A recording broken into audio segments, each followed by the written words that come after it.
Hi friends, welcome to my channel. Today special ఏంటంటే మనం గుత్తొంకాయ curry ఎలా చేసుకుందాం చూద్దామండి.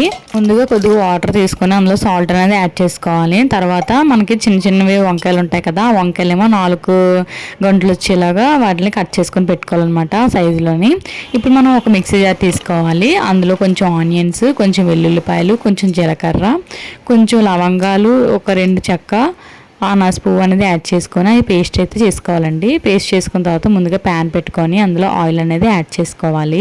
కొంచెం ఆయిల్ అనేది హీటెక్కిన తర్వాత మనం ఆనియన్స్ అనేది యాడ్ చేసుకోవాలి. యాడ్ చేసుకొని కరివేపాకు కూడా అందులో కొద్దిగా యాడ్ చేసుకోవాలన్నమాట, ఫ్లేవర్ వస్తుంది.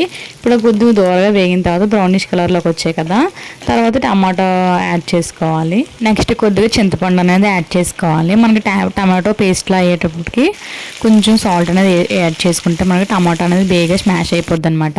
ఇవన్నీ కూడా బ్రౌనిష్ కలర్లో వేయించుకోవాలి. ఇవి వేయించుకుని మనం ఏం చేయాలంటే కొంచెం మిక్సీ జార్లో మిక్సీ పట్టుకుంటే మనకి గ్రేవీ అనేది థిక్నెస్గా బాగా వస్తుంది అనమాట. ముందుగా మనం పేస్ట్ చేసుకున్నాం కదండి, అల్లం వెల్లుల్లి పేస్ట్ లాంటిది, అందులో ఒక చిన్న బౌల్ తీసుకొని కొంచెం కారం సరిపడినంత, కొంచెం సాల్ట్, ఆ పేస్ట్ కూడా యాడ్ చేసుకొని కొంచెం బాగా మిక్స్ చేసుకోవాలన్నమాట. అవన్నీ కలిసేటట్టు మిక్స్ చేసుకున్న తర్వాత ఇప్పుడు మనకు వంకాయలు ఉన్నాయి కదండి, ఆ వంకాయల్లోని ముద్ద అనేది కూరితే మనకి మసాలా అనేది బాగా ఇంగుతుంది అనమాట.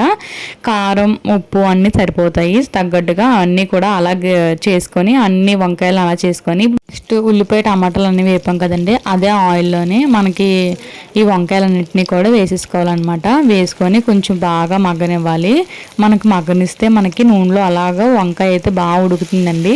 చూసారా, కొద్దిగా సేపు అయ్యేటడికి ఒక 5-10 మినిట్స్ అలా వేపుతూ ఉండాలి. వేగిస్తూ ఉంటే మనకి ఆ మసాలా అంతా అబ్జర్వ్ చేసుకొని చాలా అంటే టేస్టీగా, చాలా స్పైసీగా చాలా బాగుంటుంది. ఉల్లిపాయ టమాటా పేస్ట్ చేసుకున్నాం కదండి, ఆ పేస్ట్ ఏమో అందులో యాడ్ చేసుకొని కొంచెం వాటర్ కూడా అందులో కొద్దిగా వేసుకొని కొంచెం వాటర్ కూడా వేసుకోవాలన్నమాట.